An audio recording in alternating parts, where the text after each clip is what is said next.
जब पहली बार बाबा साहब ने अपना काला कोट पहनकर मुंबई की कचहरी में कदम रखा तो वहां सन्नाटा छा गया।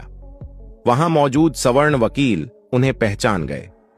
उनकी आंखों में बाबा साहब के लिए सम्मान नहीं बल्कि जातिगत घृणा थी। वे सोच रहे थे, यह महार जाति का व्यक्ति आज हमारे बराबर काला कोट पहनकर कैसे खड़ा हो सकता है।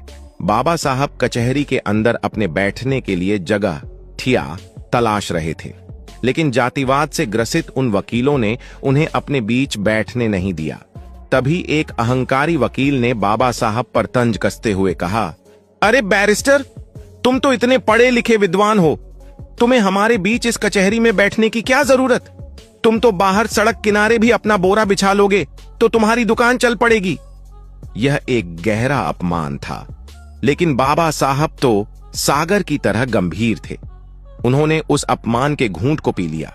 वे मुस्कुराए और शालीनता से बोले, आपने ठीक कहा। बाबा साहब ने सचमुच कचहरी के बाहर एक छोटी सी जगह साफ की और वहीं अपना आसन जमा लिया। वे छोटे मोटे केस लड़ने लगे और अपना गुजर बसर करने लगे।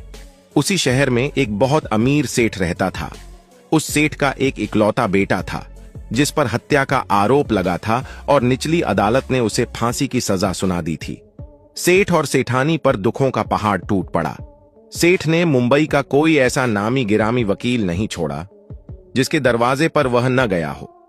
उसने पानी की तरह पैसा बहाया, लेकिन जिस भी बड़े वकील ने उस केस की फाइल देखी उसने हाथ खड़े कर दिए। सबका एक ही कहना था, सेठ, इस केस में कोई दम नहीं है। सबूत तुम्हारे बेटे के खिलाफ हैं। उसे फांसी से भगवान भी नहीं बचा सकता। हताश और निराश सेठ वकीलों की खाक छानता हुआ उसी कचहरी में पहुंचा।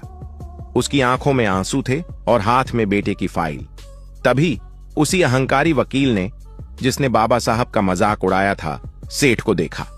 उसने फिर एक क्रूर मजाक किया। उसने सेठ से कहा, अरे सेठ, तुम यहां क्यों भटक रहे हो? तुम्हारे बेटे का केस तो बस एक ही आदमी लड़ सकता है। वो देखो, वो जो बाहर बैठा है ना, महार जाति का बैरिस्टर, वो बहुत विद्वान है, वही तुम्हें बचा सकता है। वकील ने तो मजाक किया था, लेकिन डूबते को तिनके का सहारा ही काफी होता है। बाबा साहब और सेठ की मुलाकात, सेठ दौड़ता हुआ बाहर गया और बाबा साहब के चरणों में गिर पड़ा। वह गिड़गिड़ाते हुए बोला, हे बैरिस्टर, मेरे बच्चे को बचा लीजिए, आप ही मेरी आखिरी उम्मीद हैं। बाबा साहब ने उसे उठाया और कहा, सेठ, मैं तुम्हारी क्या मदद कर सकता हूं? शहर के बड़े बड़े वकीलों ने जब मना कर दिया तो मैं एक अछूत समझा जाने वाला वकील क्या कर पाऊंगा?